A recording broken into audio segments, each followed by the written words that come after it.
And that's what's happening with this tariff stuff. Let me explain a game of chicken to you. This is game theory 101. Let's say you got two people driving at each other, head on in a car.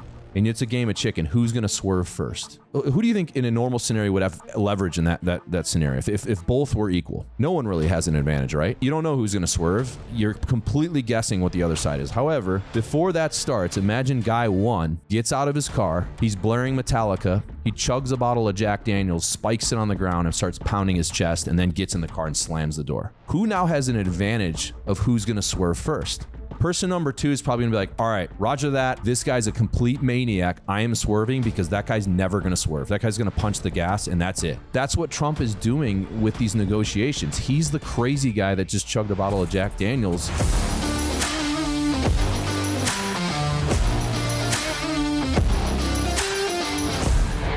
You're listening to the Born Primitive Podcast. Good morning, everyone. Welcome back to the Born Primitive Podcast. Got Big Tone here, like usual. Just a solo episode with us two. Got a lot of good feedback from one of our earlier episodes, and you guys are kind of signaling that you want to hear a little bit more about some of the entrepreneurial stuff specific to Born Primitive, and of course, we can expand from that. So we wanted to freestyle this one again, and I think get into a little bit of the tariff stuff. First, just so you guys can, maybe hear how it is affecting American businesses, but I'd also like to provide from my perspective why I actually think this is necessary for our country. And obviously the verdict's still out. We'll see what happens. But there's a reason this is happening. And what I'll say is when you're 30 trillion plus in debt, and there's no plan to change that, we all, as Americans, have to have the acknowledgement that is not that's not sustainable. I don't remember the specific number. I think I've mentioned this before, but there's a certain number when it gets to I think it's 50 trillion, that will actually, the interest on that alone in 1 year will exceed our GDP. I think I heard that somewhere, which imagine that. You're never paying that off. We are getting to the cliff. And unfortunately, I think my opinion is I think the politicians kick the can down the road because you don't want to be the congressman that cuts funding to your district, right? And all that pork spending we had, and then you're worried about losing your next election, or these politicians that are pumping money to these defense contractors and then getting kickbacks and building massive wealth while they're in Congress.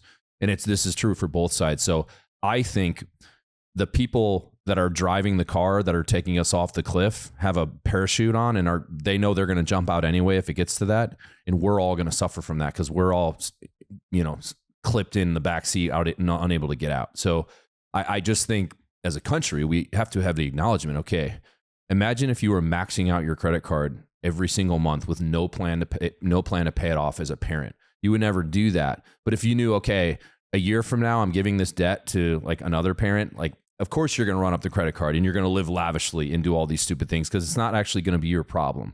And I think the tariffs is one of the things that's at a basis is at the basis of this is we're getting ripped off by all these countries, right? The American consumer is the most powerful consumer in the world by far, not even close.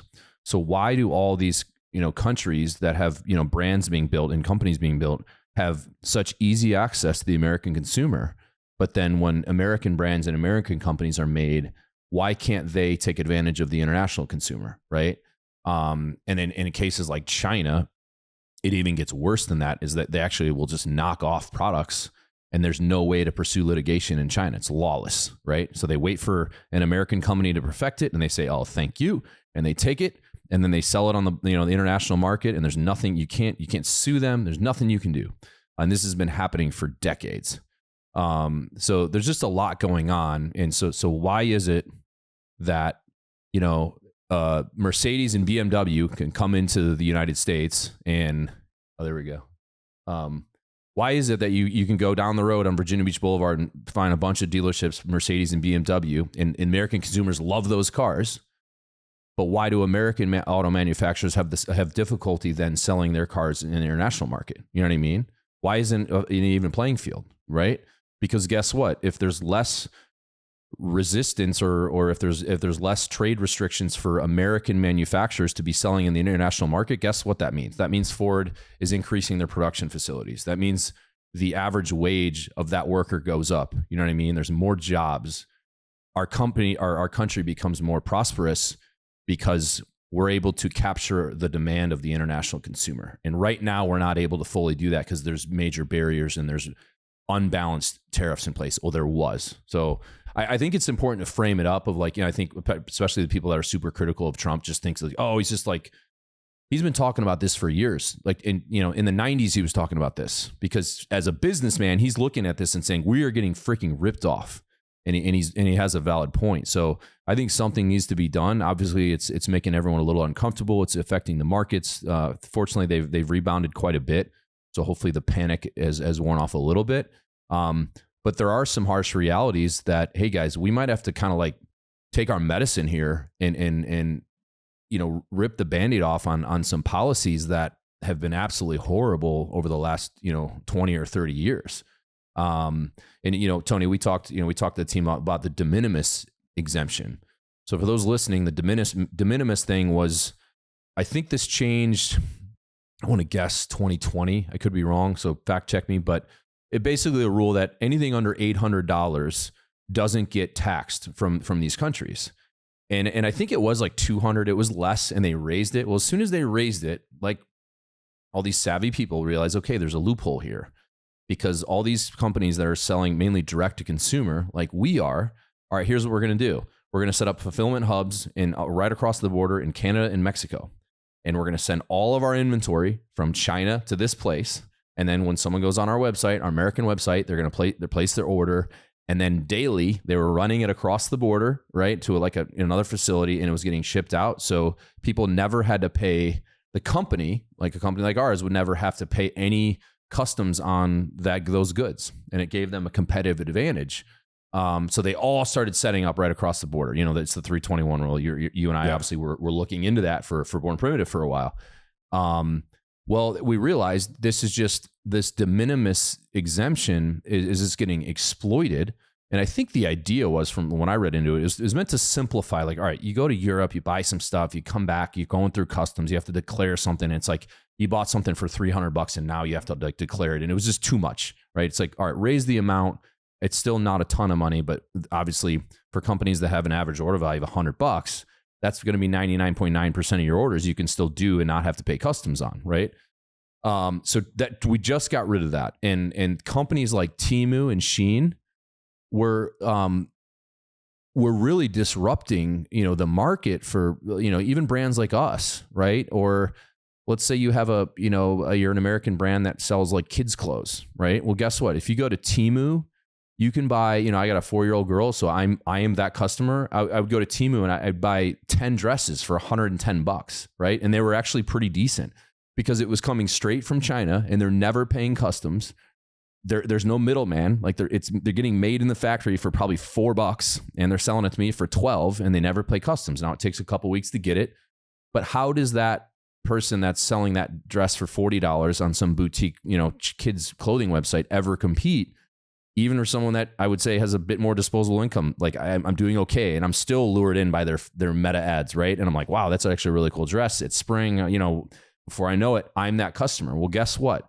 They're not able to do that anymore, which is good for all of us because it allows some of these other brands to compete again. So yeah, does it suck? You're not going to be able to get your 4-year-old daughter a $12 dress. Yeah, it does suck, but it was also a little too good to be true. You know what I mean? And it was because they were taking advantage of the exemption. So they got rocked overnight when this thing expired. I think it was May 2nd or May 4th? I can't remember.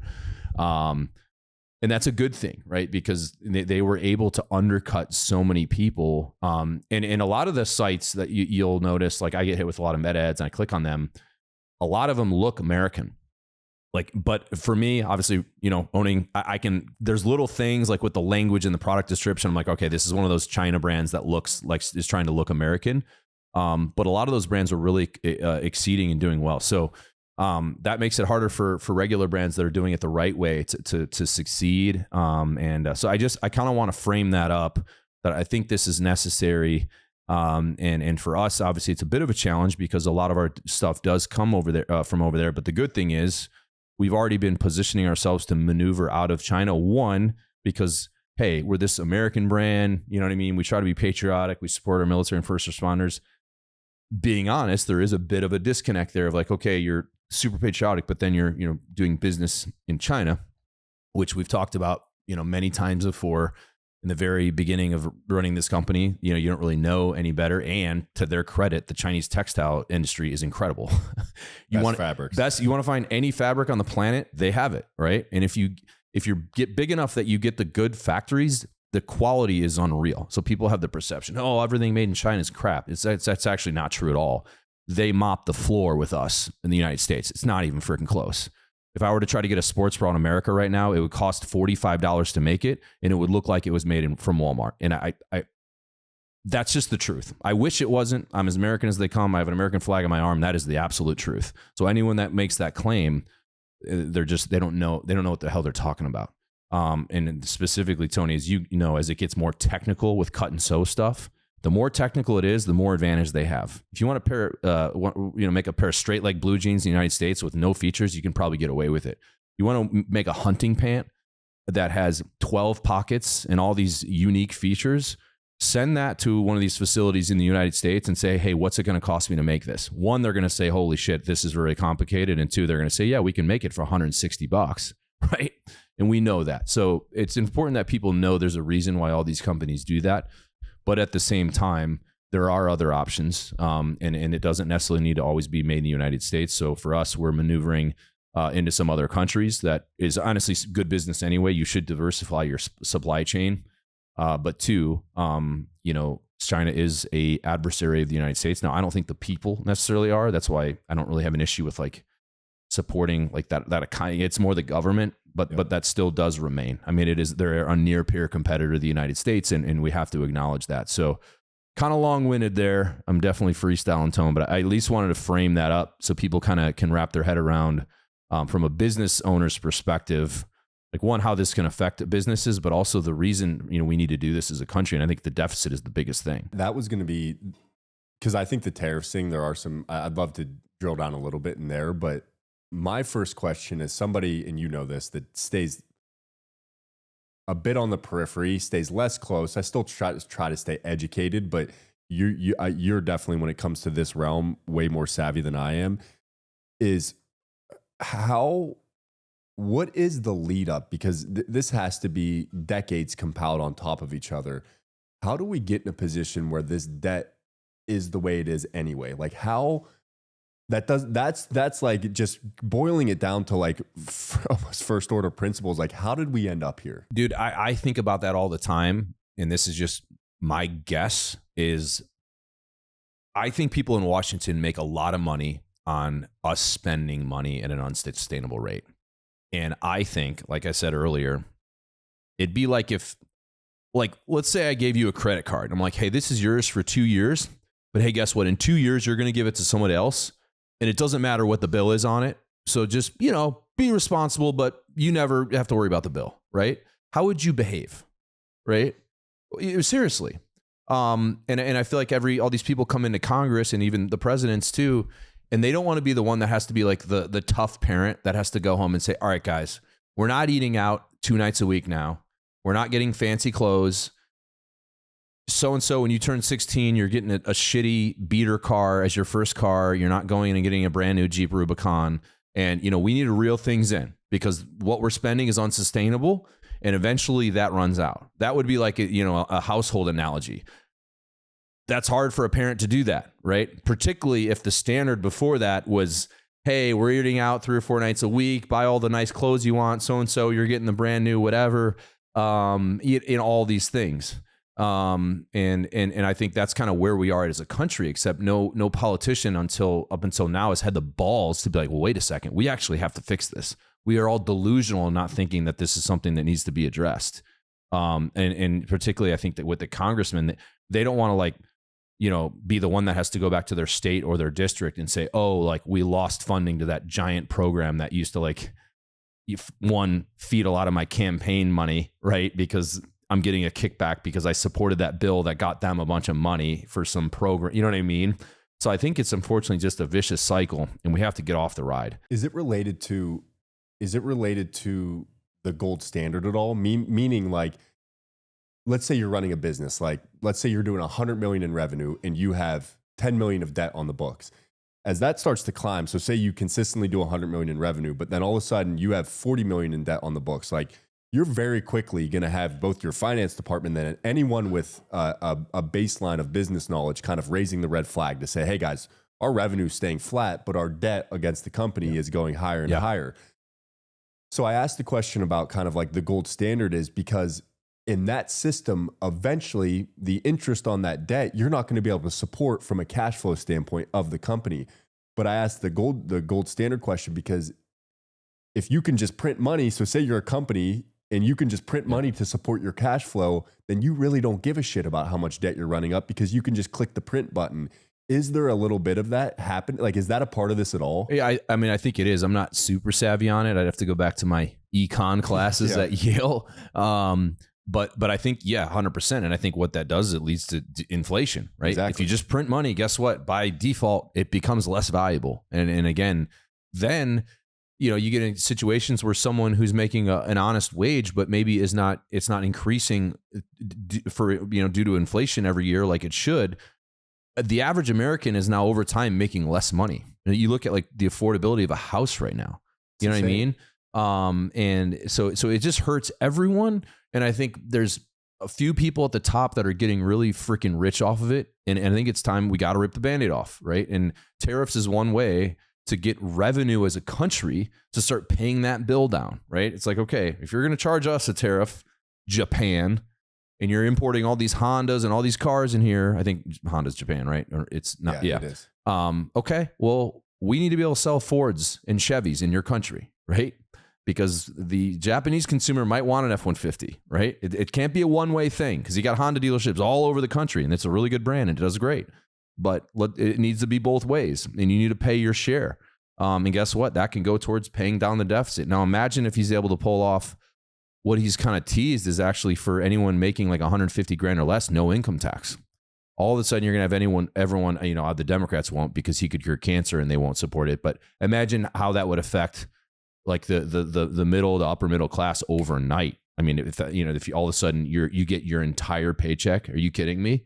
And in that case, okay, if I need to pay an extra $8 for a pair of leggings, hey, I'll take that trade all day long. Yeah. You know what I mean? So, I think that would be like a wild outcome if they actually could eliminate that. I think that's probably, a 1% outcome. But there was a time in I think it was in the 1900s where like, we just, all of our revenue was from, tariffs and there was no income tax.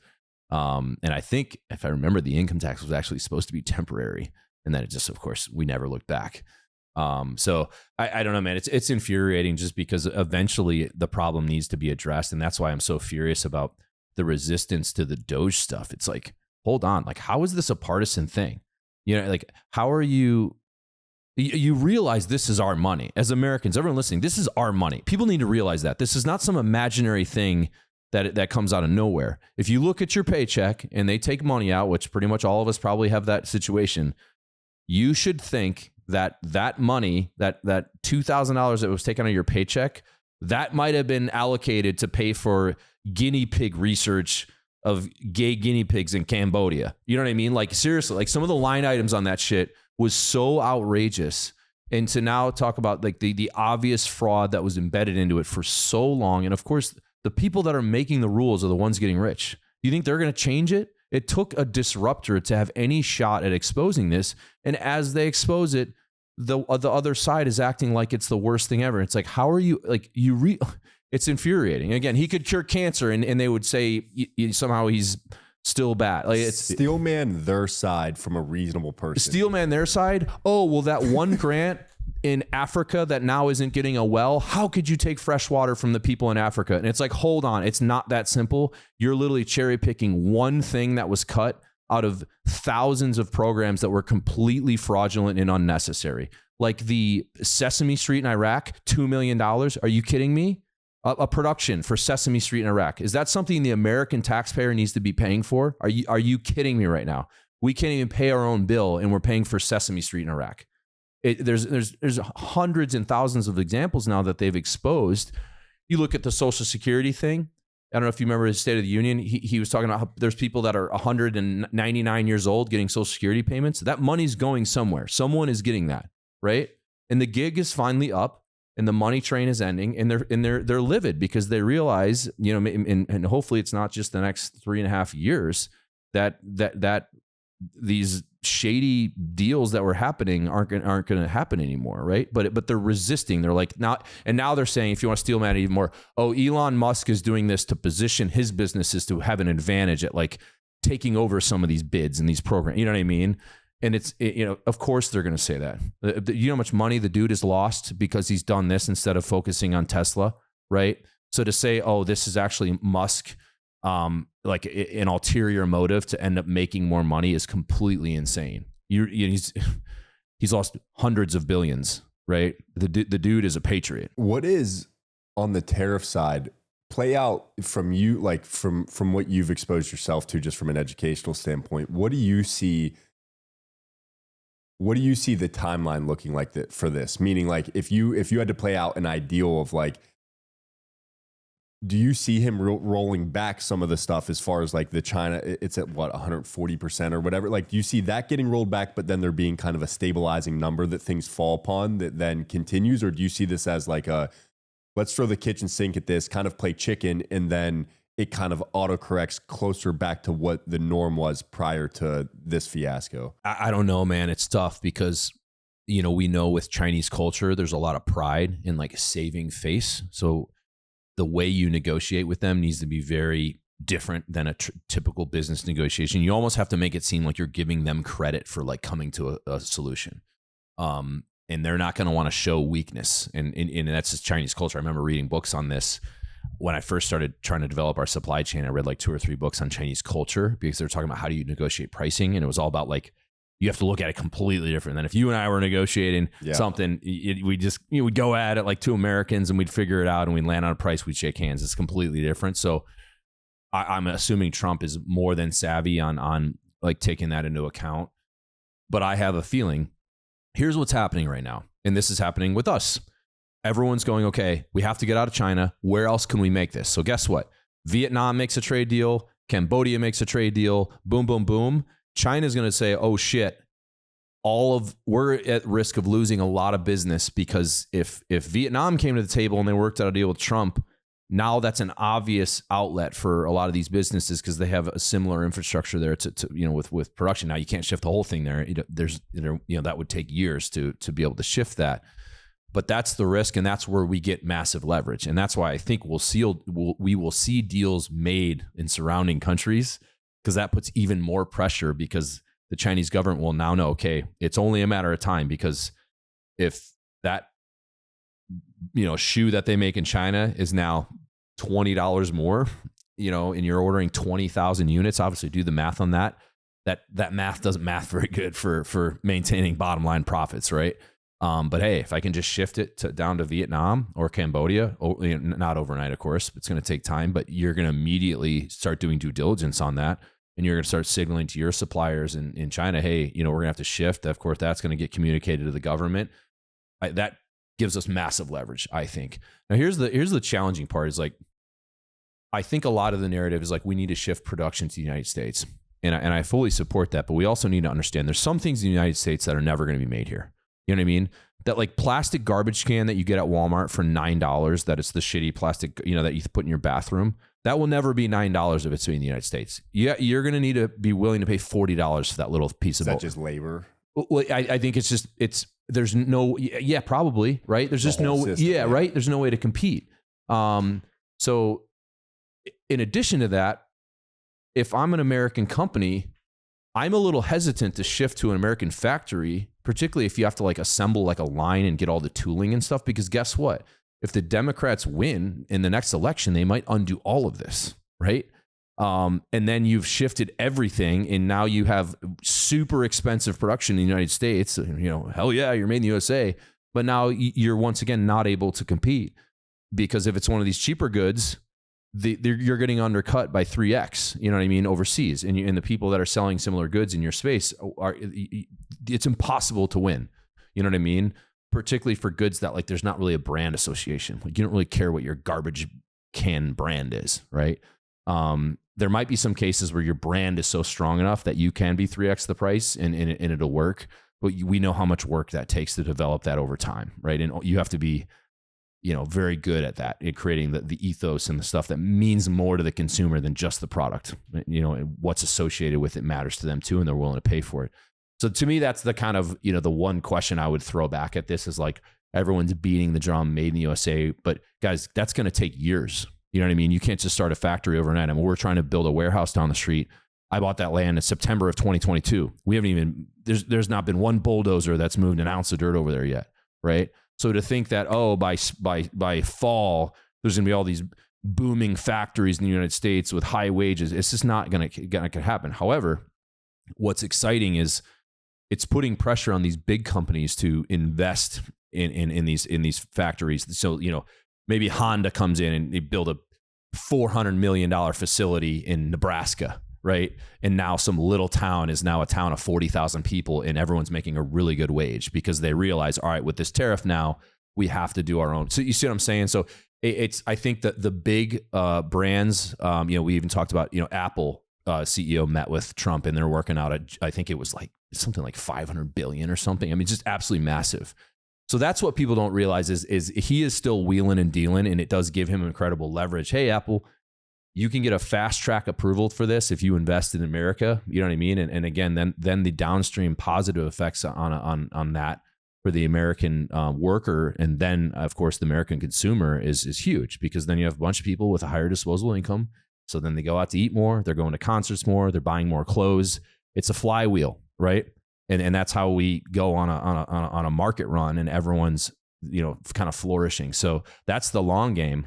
But I think we need to acknowledge that it's not going to be like we're going to get to some state where everything's made in the United States, unless it's getting subsidized by things like no income tax. Then I might be more willing to pay $40 for a molded plastic garbage can that would have been $9. Yeah, it feels, as somebody who is certainly not an economist, it feels like there needs to be a healthy balance, in the sense that globalization is actually really good for everyone. And it relates to what you just said, like the idealistic viewpoint that we should just be self-sustaining and make everything here and buy everything here.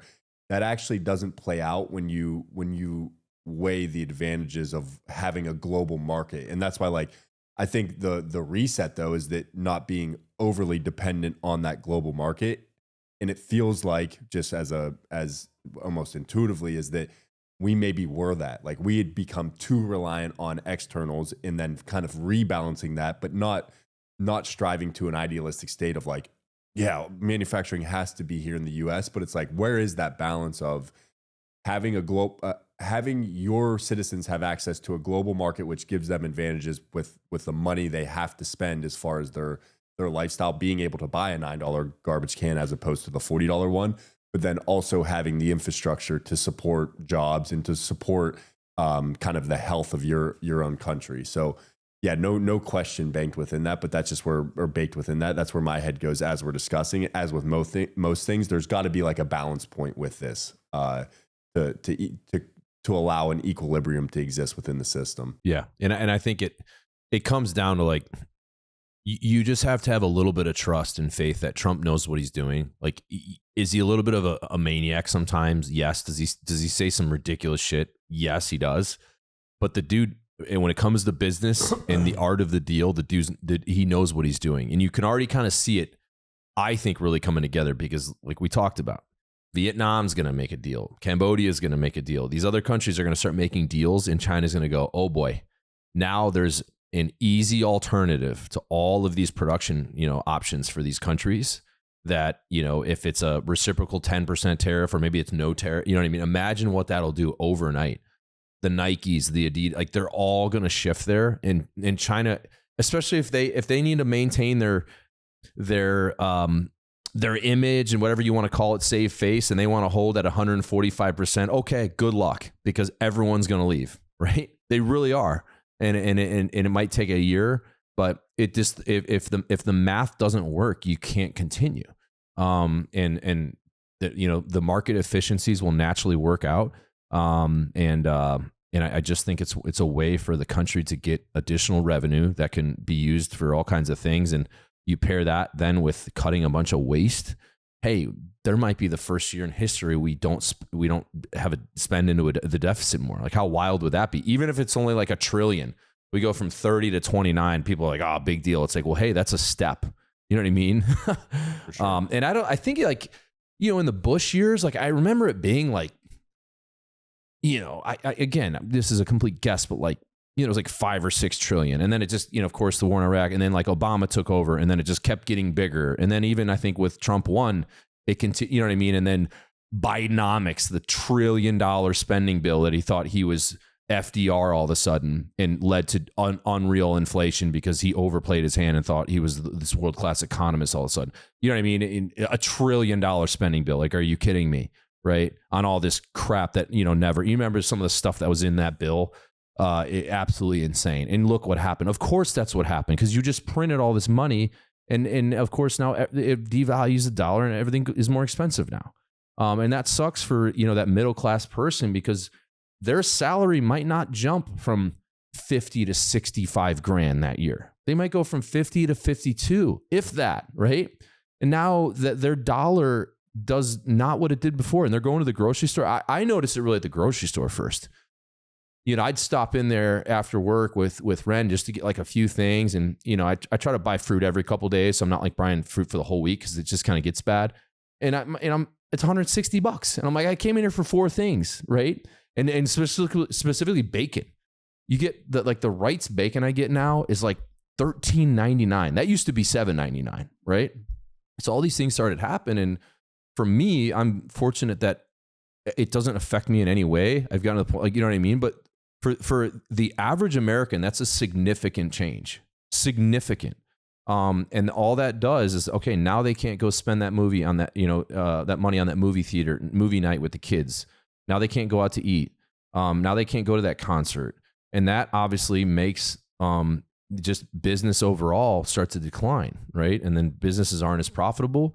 They can't give raises. They can't hire more people. And again, it's the flywheel in the other direction, right? Well, there's a direct correlation too between the lowest earning states and then the health outcomes, because that's going to influence your food decisions then too. Because who can sell food products at a comparatively cheap price? It's ones that use industrialization to drive the food they're making in a way that's not good for the human body, but that's good for production. And you can drive costs down. So then you're eating a bunch of just highly processed food. So there's like the macro of it when you start to really peel back the layers. But yeah, it'll be interesting to see, because it'll be interesting to see, even once Trump's done with his 4 years, like how does the momentum then, like, does somebody fill in that keeps the momentum going in that direction? If a Democrat were to get elected, what would that look like? Because here's the problem. If the Democrats were to get elected, they have to shit can Doge, because if they don't, they have to acknowledge it was the right thing to do. And that's why I get so furious on both sides of the aisle, is there is a complete inability to acknowledge any good things the other side has done. Yeah. Again, Trump could cure cancer. And if you went on to CNN that night, it would be a terrible headline, and they would make up some spin on how this is now going to be disadvantageous for some group of people in the United States, and how it's, he's a big, like, they would make up some ridiculous spin. Instead, in my opinion, if the Democrats were smart, they'd say, you know what, we're actually on board with this because we need this as a country. This is a bipartisan in a way, because then you can start taking credit for it. You can have these Democrats go on CNN on the nightly shows and say, hey, we're supporting this. That cut to that stupid program in Iraq, that absolutely should never have been approved. We're wasting American taxpayers' dollars. And actually, like, let's row in the same direction. But it's so adversarial now that no matter what it is, there's resistance. We're talking about this MS-13 guy that for some reason is becoming their martyr for this cause. And it's like, the dude has multiple criminal charges. He's got literally MS-13 on his knuckles, and they will, with a straight face, say he is not an MS-13 gang member. And you know what I mean? And that the one guy said, "What is this for?" I don't even know what you're talking. There's a MS-13 guy that got deported, right? And the Democrats are up in a a fury because they're saying that they did not use due process. And I'm not super savvy on the legal stuff, but basically I think Trump used a presidential power to say, like, since MS-13 is now a terrorist organization, that like you don't have to do the proper due process. Here's the other thing. And when our founders created the Constitution, I don't think they ever envisioned a scenario where in 4 years, 15 million people would come across the border and be given a court date, right? So all these people are, oh, well, you're going around the Constitution. He deserves a court date. Oh, a court date 19 years from now that he's not going to show up to. And in that time period, he's going to be able to do whatever he wants in this country with no observance of the law because he's a gang member. He doesn't care. You know what I mean? And for these guys, prison in the United States is like the freaking Taj Mahal. When you compare to like the prisons down in Latin America, which is probably how it should be. It looks terrifying, right? There's a little bit of a deterrent there when you break the law in those countries. But here it's like, oh, wait, I get 3 square meals a day and we get to go outside and lift weights and play basketball. And I'm going to be one of the most dangerous guys here with all my other gangsters that like are going to protect me. Like, you know what I mean? Like you could see how guys like that would come into this country and just wreak havoc because they have no concern of actually getting caught. So that's the big thing right now. A Democrat, multiple politicians have gone down there and met him at the prison. And like, it was a big PR thing and saying, oh, they call him a Maryland man. It's like, no, he's not a Maryland man. He's a gang member that came in this country illegally, has gotten hemmed up a couple of times, and they sent his ass back. But it's again, because, and I think it's hilarious. They lost on the border was one of the main things. And now they're still acting like they won't concede that, hey, that was the wrong strategy. We should actually align with this message. It's like they're doubling down. Like, no, it's un-American to ship a guy out of the country. And it's like, well, so what do you guys want to do? You want to have 15 million court dates that not a single one of them is going to show up to, right? That's what happened. You come across the border, instead of getting, thrown back, it's catch and release. Fill out a bunch of paperwork. Hey, here's your court date in 7 years. I'm sure you'll show up. So, do good things in the meantime. Oh, by the way, here's a credit card. Here's a phone. We'll send you up to New York. You can get a room at the Roosevelt. You'll get room service. You get free health care. Just behave yourself, and we'll see you in court in 7 years. That's literally what was happening, right? And now they're trying to tell us that if you have to show an ID and show you're an American citizen to vote, that somehow that's racist, and that's preventing certain populations in this country from actually casting a vote in an American election.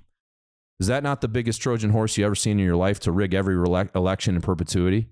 I mean, seriously, someone with a straight face, explain that to me. You're going to bring 15 million people in here, and then at the same time, you're going to try to convince half of America that showing an ID to vote in an election is somehow racist. You think that's just a coincidence that those two things are happening concurrently and are still happening? They tried to pass that law, and I think all but 9 Democrats voted against it in the House. It was like, 200 voted no on it. It's like, what am I missing, guys? Right? And they're going to spin it as, oh, it makes harder for people to get to the polls, and certain disadvantaged people in this country might not have an ID, so that prevents them from voting, and they're primarily Democrats, so that's the Republicans trying to rig the election. It's like, guys, are you really trying to say that like people in like poor communities don't have like a driver's license? Like, really? Like the most patronizing thing. It is, in a way. It's like, you guys, that's the racist thing. Like, the fact that you're suggesting that is actually the racist thing, not, I think it's like, okay, why are you not saying it's racist for someone to show an ID to buy a bottle of whiskey at the liquor store? Why is it not racist when you go to the airport and getting on a plane? All of a sudden now, to show that same thing to vote in an election, all of a sudden is now like all the other things you have to show an ID for. And this is the one thing we're asking. And it's, I don't know. It's just, it's so infuriating, man, because I think it's so divisive. And I think, in normal Americans, like we probably agree on most things and maybe we disagree on how to get there. But I and this is why I get so fired up about it. I just think there's so many people leading us that have ulterior motives and they're getting away with it. And, it's heartbreaking because we love our country and what it stands for. And when we see it going in a direction that's unsustainable and there's nothing you can do about it. And then this white knight comes in, and flips the system on its head. And, he's just, they're talking about another impeachment potential. Like, of course they are. Of course they're trying to impeach him again, give the guy a chance. You know what I mean? And if it ends up, allowing America to be more prosperous in many ways, and it actually allows us to have some balls and some negotiations on the international stage. Like, yes, are his antics a little nuts, but guess what? They're effective. Because let me explain a game of chicken to you. This is game theory 101. Let's say you got two people driving at each other head on in a car, and it's a game of chicken. Who's going to swerve first, right? Well, let's modify. Who do you think in a normal scenario would have leverage in that scenario? If both were equal, no one really has an advantage, right? Like you don't know who's going to swerve. You're completely guessing what the other side is. However, before that starts, imagine guy one gets out of his car. He's blaring Metallica. He chugs a bottle of Jack Daniels, spikes it on the ground, and starts pounding his chest, and then gets in the car and slams the door. Who now has an advantage of who's going to swerve first? Person number two is probably going to be like, all right, roger that. This guy's a complete maniac. I am swerving because that guy's never going to swerve. That guy's going to punch the gas, and that's it, right?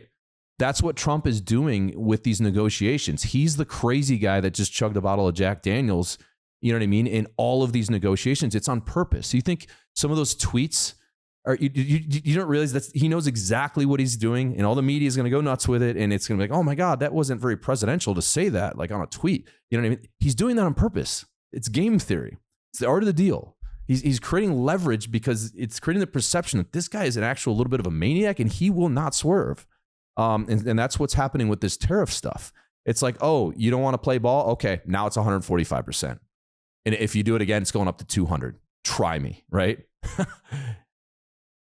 That's game theory. I'd love to spend a week with Trump just to see on a daily what his day looks like. Think if you're person number two in that scenario. You are at a complete disadvantage. I don't know how courageous you are. You're rattled and you're swerving. And that's what's going to happen. We have the American consumer behind us. And in all of these negotiations, unless they're willing to accept a head-on collision because there's so much pride, which again, with China, that's probably the highest risk of that because of their culture and of needing to save face. But I think it'll be so powerful that like the negative effects on that country, if they don't come to the table with something, will have to trump, no pun intended, that need to save face and that cultural, inclination that they have in kind of Asian cultures. I'm gonna get you a 6-foot mural that has that's a Chinese car with like their what is it, Xi Jinping? Is that their it's Xi. President Xi. Okay, yeah. So he's going to be on one side standing with like a buttoned up suit, and then on the other side is going to be Trump with like a Mustang, dude, and a bottle of Jack Daniels. We could create that with probably ChatGPT. I know they should be teaching this in college. Like I remember that example I gave was an example that a Yale professor gave in I took like a game theory class at Yale, and he explained it to me, and he's like, in your life, so many things are going to come down to the tenets of game theory that I just explained. He's like, so in your negotiations, how do you become the guy? And he said, here's the thing. He used the Jack Daniels example. Yes, but he said, here's the thing. It doesn't need to be Jack Daniels. You could have Coca-Cola in there, and they don't know. You know what I mean? So, of course, you don't actually want to do that because now you're actually compromised with your motor skills. But you create the perception you're the guy. You know what I mean? Yeah. Maybe the tattoos on your arm are fake. You know what I mean? And you're not a big tatted up badass, but you create that. And, it was just really thought provoking because he was talking through like in the future, any business negotiation will come down to that. And how do you leverage yourself so you're the guy number one, not guy number two. Because when you're guy number two, I've been that. It's pretty powerless. And you do your best to try to put up this big perception, but at the end of the day, like whatever they offer, you have to take, right? Yeah, there's a good line. You hear me talk about Red Rising all the time. The most like wise warrior in that book said, if you're the hare, play the fox. If you're the fox, play the hare. And it relates to like what you just said of like, hey, having a little bit of like a shell you're wearing to create a perception can have extreme value. Well, cool. All right. Well, hey, at least I didn't talk about HELOCs today. Yeah. Maybe we'll do a dedicated episode. I love HELOCs. I need to get you the shirt. I need to make a running list. Okay. I have the Trump now with the Jack Daniels, and then a shirt that's just like the corny Ocean City ones. Like, I love Ocean City. It's just going to say, I love HELOCs. It's going to have the heart. It's going to have the heart with them. Man, did I spare you guys today? I heard somebody talking about a HELOC loan the other day, and it made me laugh. And I thought of you. I was like, what was that? It doesn't matter. Let me just close by saying this. Like, obviously, I'm super opinionated, and I think I just want what's best for our country, and it pisses me off it's so divided. But we also all need to acknowledge, myself included, that we are all guilty of a confirmation bias as we look at things. So I'm on the other side of this one as I witness a ridiculous bias from the other side, and that's why I kept using the cure cancer example. Like, he could literally find a cure for cancer and there would be resistance to it.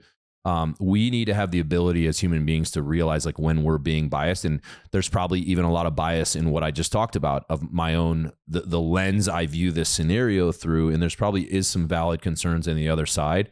So I just want to acknowledge that I am not the end all be all. These are my personal opinions. I'm not super studied on this.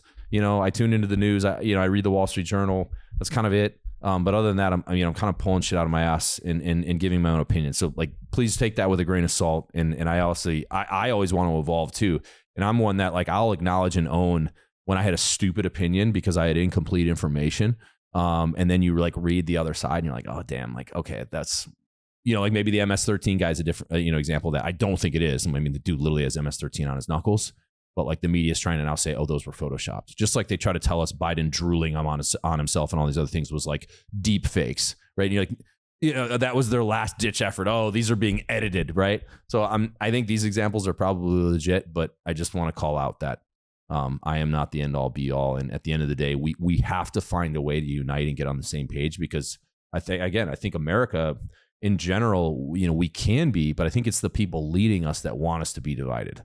And that's what's so infuriating on the left and the right, because they're making money off of this, right?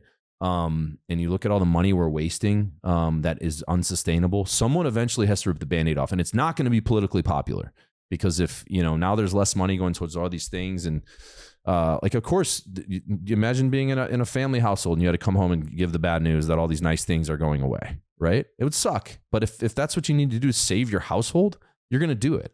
You know what I mean? If you need to start buying meats from the discount meat freezer at Kroger, great. You'll be fine. It's going to suck at first, but you're good. You know what I mean? Your needs are pretty basic when it comes down to it.